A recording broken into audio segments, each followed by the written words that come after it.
ठीक है स्टूडेंट्स, अब हम बात कर लेते हैं श्रीलंका के बारे में।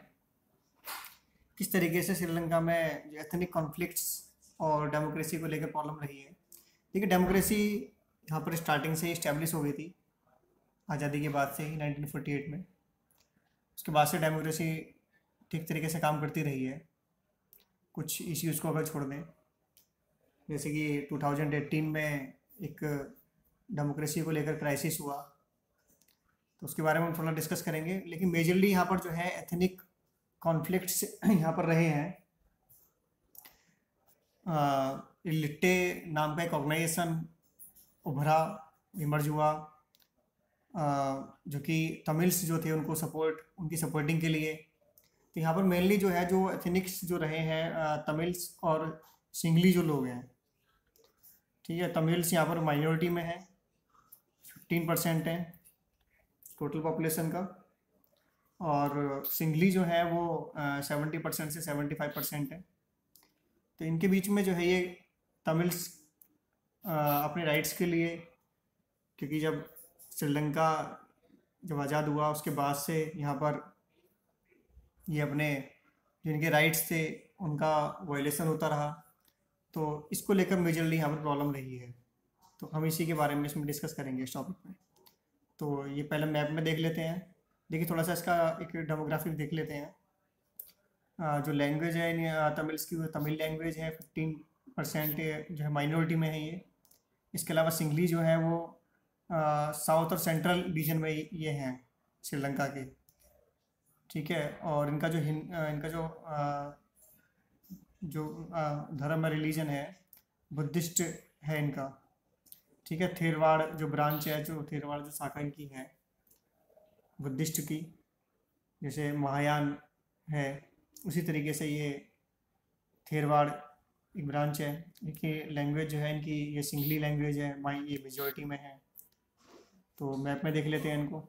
देखिए, ये जो ये वाला जो पार्ट है ये इसमें सिंगली लोगों का है, ये बुद्धिस्ट या सिंगली इसमें रहे हैं। सेंटर वाला पार्ट है ये, या साउथ वाला पार्ट है हम कह सकते हैं इसमें। इसके अलावा ये जो है इसमें श्रीलंका के जो तमिल्स जो लोग हैं, ठीक है, ये मेनली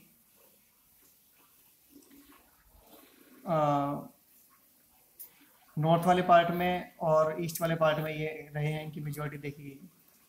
तो इनके बीच में जो कॉन्फ्लिक्ट इसमें रहा है वो इसका श्रीलंका में एक मेन क्राइसिस के रूप में रहा। तो ये ब्रिटिशर्स के टाइम में जो तमिल सोसाइटी थी वो बहुत ज़्यादा डोमिनेंट हो गए थे वो, क्योंकि श्रीलंका के नॉर्थन पार्ट में, या कहेंगे जो जाफराबाद जो था, उसमें एजुकेशन जो है काफ़ी अच्छी थी। तो जिससे ये जो तमिल से जो लोग थे ये काफ़ी एजुकेटेड हो गए थे, और इसी वजह से सिविल सर्विस या गवर्नमेंट जॉब में इनकी काफ़ी संख्या में थे ये। और जबकि वहाँ पर जो पॉपुलेशन जो मेजॉरिटी में थी वो कौन सी थी, सिंगली थी। और सिंगली जो लोग थे वो गवर्नमेंट जॉब में या एजुकेटेड वो ज़्यादा नहीं थे। तो इससे जो है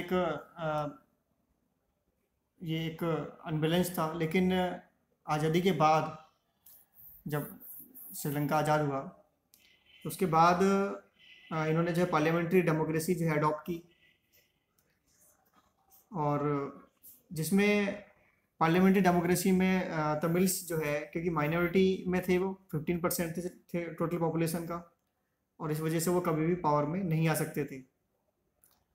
ठीक है, और इसके अलावा वो अपने फेवर वाले रूल्स कभी नहीं बना सकते थे, क्योंकि वो माइनॉरिटी में थे और पार्लियामेंट्री डेमोक्रेसी अडॉप्ट की गई थी, तो कभी भी वो पावर में नहीं आ सकते थे। इसके अलावा जो वहाँ पर सिंगली जो पॉलिटिकल पार्टी थी, उसने भी आज़ादी के बाद जो है फिर कोशिश की कि लंबे समय से जो तमिल्स को जो बढ़ावा दिया जाता था ब्रिटिशर्स के द्वारा, इसे नॉर्मल किया जाना चाहिए, और सिंगली लोग जो है उनको आगे बढ़ने का मौका मिलना चाहिए। तो इसके लिए जो है पॉलिसीज़ बनाई गई एजुकेशन में, जॉब्स में आगे लाने के लिए, और सिंगलीज के लिए जो है काफ़ी ऐसे प्रोविज़न किए गए ताकि वो आगे नहीं आ सकें, आगे ना बढ़ने की उनको ऐसे इस तरीके का जो है पॉलिसीज बनाई गई। तो इससे जो है तमिल्स और सिंगलीज के बीच में जो है प्रॉब्लम्स क्रिएट होनी शुरू हो गई। देखिए 1956 में सिंगली लैंग्वेज को ऑफिशियल लैंग्वेज बना दिया गया, एकमात्र ऑफिशियल लैंग्वेज उसको बना दिया गया सिंगली भाषा को। अब जो जो तमिल जो लोग थे उनको जो है इससे काफ़ी जो प्रॉब्लम हुई, क्योंकि ज़्यादा संख्या में जो है गवर्नमेंट जॉब में थे तमिल्स लोग। लेकिन अब वो रातों रात तो सिंगली लैंग्वेज नहीं सीख सकते थे, जबकि ब्रिटिशर्स के टाइम में जो है इंग्लिश लैंग्वेज में काम होता था। लेकिन अब सिंगली लैंग्वेज को ऑफिशियल लैंग्वेज बना दिया गया। अब वो इतनी जल्दी तो लैंग्वेज नहीं सीख सकते थे, तो उनको जॉब से रिजाइन उनको देना पड़ा, जो तमिल्स लोग थे। ठीक है, इसी तरीके से जो हायर एजुकेशन थी उसमें भी तमिल्स का काफ़ी दबदबा था। पॉपुलेशन में तो ये सिर्फ 15% थे, लेकिन हायर एजुकेशन में करीब 80% जो थे वो तमिल्स लोग थे। तो इस तरीके से हायर एजुकेशन में भी इनकी काफ़ी संख्या थी। तो इनके ऊपर जो है इसमें भी काफ़ी रिस्ट्रिक्शंस लगाए गए। तमिल्स की एंट्री जो है कॉलेजेस के लिए, यूनिवर्सिटीज़ में जो है काफ़ी इन पर रिस्ट्रिक्शन लगाए गए ताकि उनका एडमिशन ना हो सके, और सिंगलीज जो लोग थे उनके एडमिशन पर जोर दिया गया। तो इस तरीके से जो तमिल्स जो लोग थे वो हायर एजुकेशन से हटते चले गए, और वो धीरे धीरे वायलेशन की तरफ, हिंसा की तरफ, पॉलिटिक्स की तरफ उनका वो जो है कन्वर्ट होते चले गए। इसके अलावा तमिल्स के जो है मीडिया पर, लिटरेचर पर भी जो है बैन लगा दिया गया, और ये कह दिया गया जो है तमिल्स लैंग्वेज में मूवीज़ वगैरह भी नहीं बनेंगी। तो इस तरीके की चीज़ें वहाँ पर बननी की गई, जिस वजह से इन दोनों जो ग्रुप्स थे इनमें जो टकराव की स्थिति बनी। अब देखिए कन्फ्रंटेशनल पॉलिटिक्स का दौर जो है शुरू हो जाता है। ठीक है, और जो तमिल्स जो पार्टीज थी वो कन्फ्रंट करने लग गई कि आप हमारे अधिकार दीजिए। पहले तो ये लड़ाई जो थी नॉन वायलेंस थी, लेकिन सत्याग्रह के रूप में थी शुरुआत के 20 सालों तक लगभग। उसके बाद ये जो लड़ाई थी, या जो वो अपने राइट्स की मांग कर रहे थे, वो फिर बाद में जो है वायलेशन का रूप ले लेती है, हिंसा का रूप ले लेती है 1970 के बाद। और इस तरीके से डिस्क्रिमिनेटरी जो पॉलिटिक्स, जो पॉलिसीज़ थी, उनकी वजह से काफ़ी सारे छोटे बड़े संगठन जो है बनने शुरू हो जाते हैं, जिनमें से लिट्टे नाम का एक संगठन जो था उभर कर सामने आता है सबसे पावरफुल रूप में। शुरुआत में इतना पावरफुल नहीं था, बाद में ये बहुत पावरफुल हो जाता है, इसकी अपनी मिलिट्री हो जाती है, हम आगे डिस्कस करेंगे इसके बारे में। तो लेकिन इसके अलावा जो वहाँ पर जो पॉलिटिकल पार्टीज़ थी वो सिर्फ ऑटोनॉमी की ही बात कर रही थी। वो चाहती थी कि आप हमें ऑटोनॉमी दे दीजिए, जो नॉर्थन और ईस्टर्न वाला जो पार्ट है, जिसमें ज़्यादातर जो तमिल्स जो बसे हुए हैं 1900 में। तो लेकिन ऑटोनॉमी की जो डिमांड थी वो धीरे धीरे इंडिपेंडेंट स्टेट में तब्दील हो जाती है जब लिट्टे हावी हो जाता है। ठीक है, और इसके अलावा लिट्टे तो सिर्फ अलग देश या अलग नेशन ही मांगता था। लिट्टे ने जो है, और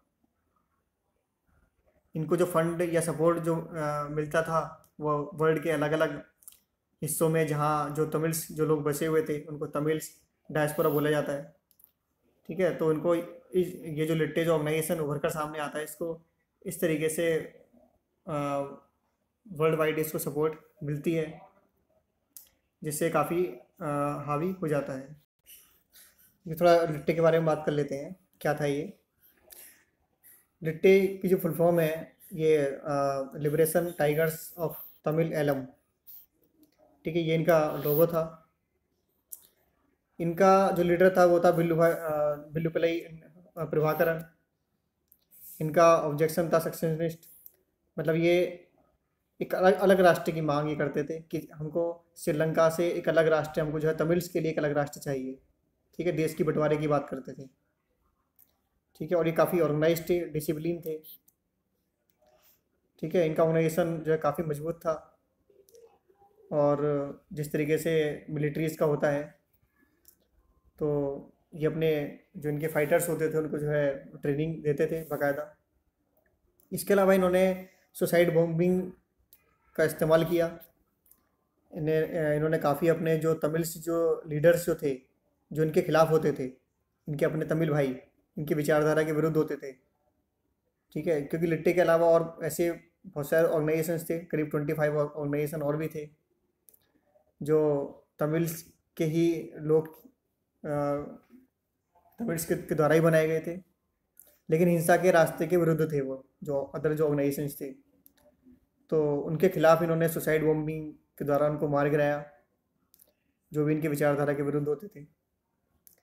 तो इस तरीके से इन्होंने सुसाइड बॉम्बिंग के द्वारा एक एक करके सारे जो ग्रुप्स इनके अलावा और जो थे लिट्टे के अलावा जो तमिल्स के लिए काम करते थे, उनको सबको एक एक करके ख़त्म कर दिया। ठीक है, इसके अलावा देखिए लिट्टे इतना पावरफुल था कि इनकी अपनी एक अलग शैडो गवर्नमेंट चलती थी।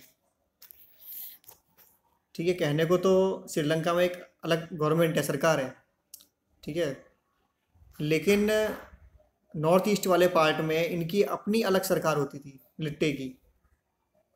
ठीक है, लिट्टे का अपना एक अलग कोड था, अलग बैंक था, अलग अपनी इनकी पुलिस फोर्स होती थी।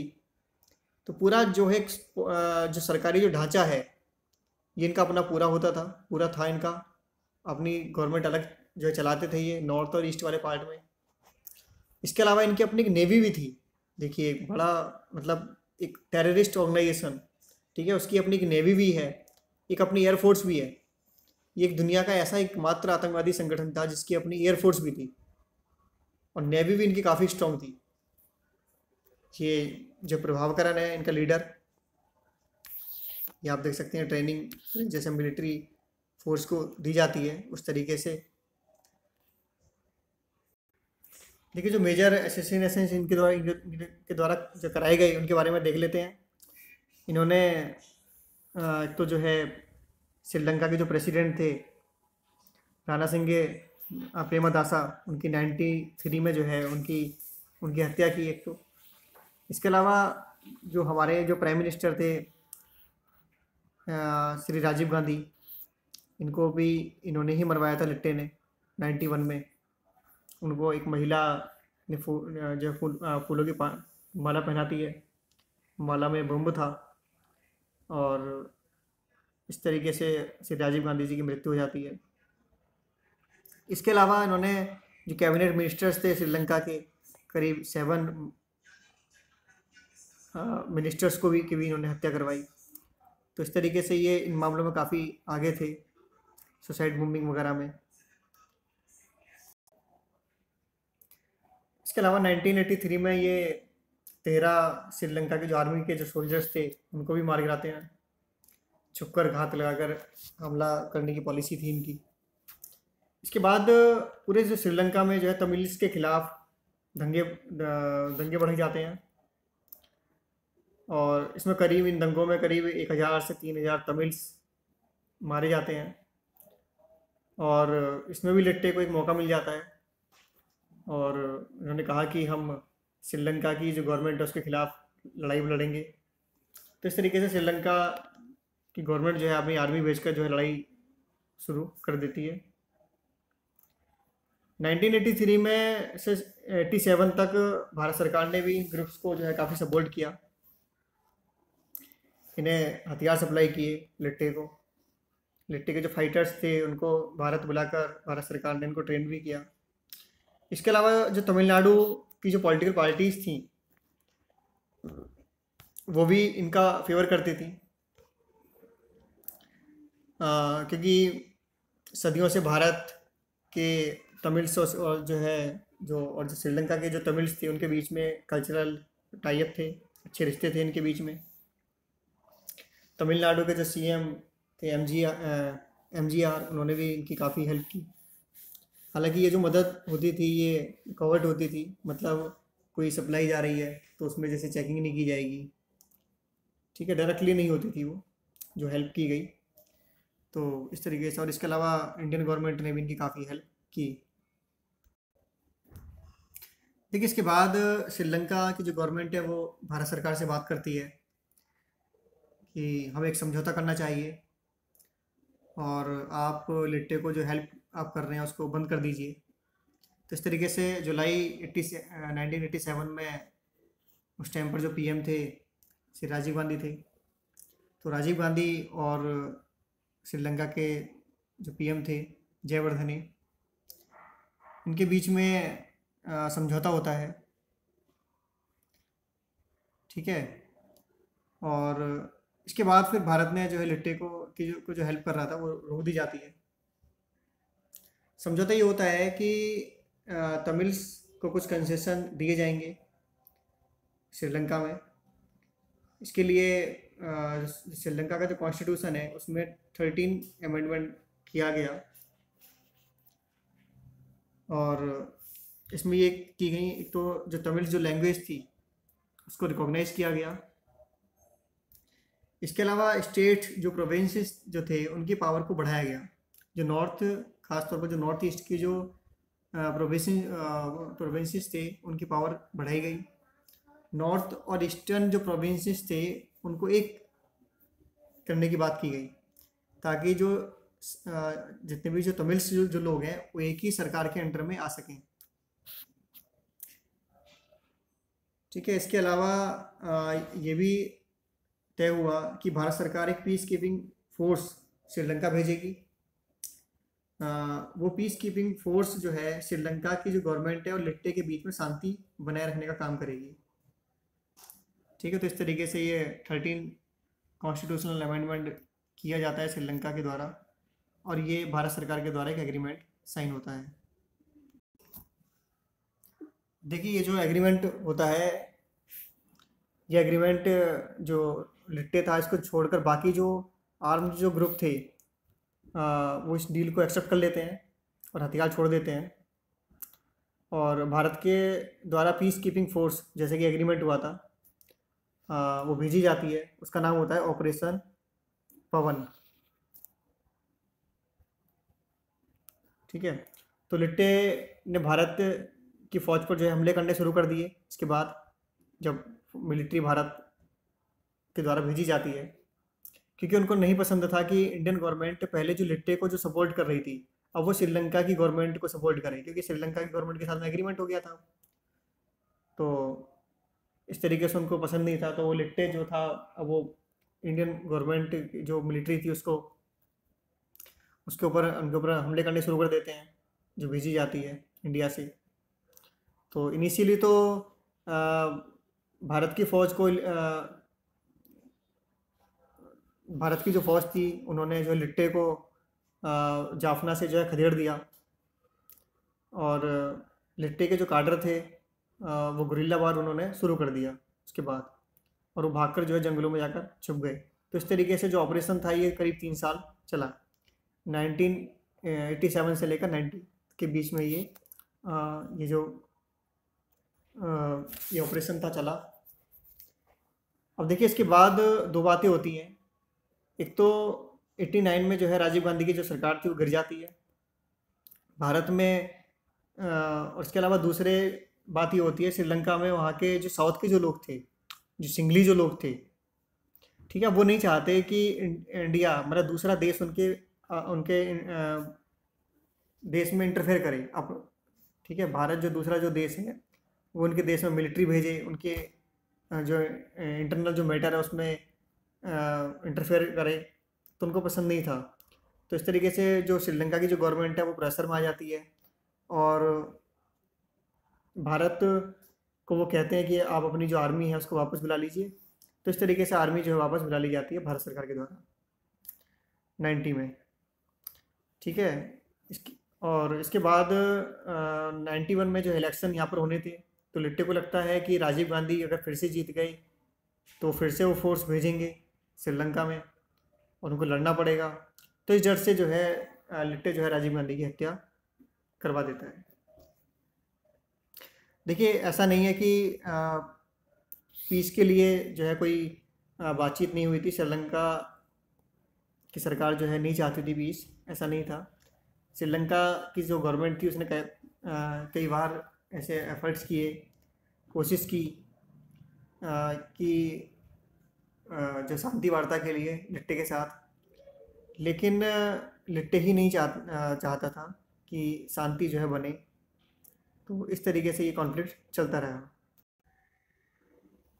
देखिए 2001 में 9/11 के हमले के बाद यूएस ने वॉर ऑन टेरर लागू किया, जिसमें उसका ये कहना था कि पूरी दुनिया में जहाँ भी आतंकवादी संगठन जो भी काम कर रहे हैं, ठीक है, उनको ख़त्म करने के लिए सरकारों को उसने फंड दिया, अमेरिका ने। तो इस तरीके से यूएस अब जो है श्रीलंका के फेवर में आ चुका था।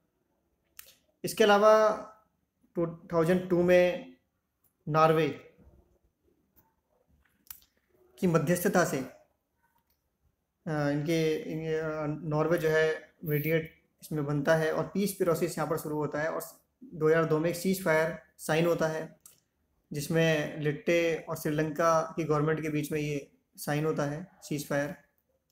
लेकिन ज़मीनी हकीकत में ये कभी भी लागू नहीं हुआ था। इस सीज फायर एग्रीमेंट के तहत लिट्टे ने पहली बार एक स्वतंत्र देश की जो डिमांड उनकी थी उसको छोड़ दिया था, और फेडरल सॉल्यूशन को उन्होंने एग्री कर लिया, उस पर एग्री हो जाते हैं कि स्टेट्स जो प्रोविंसेस हैं उनको अधिकार मिलेंगे, इससे जो है तमिल लोगों का भला होगा, और सरकार भी फर्स्ट टाइम एग्री हो जाती है इस मामले में।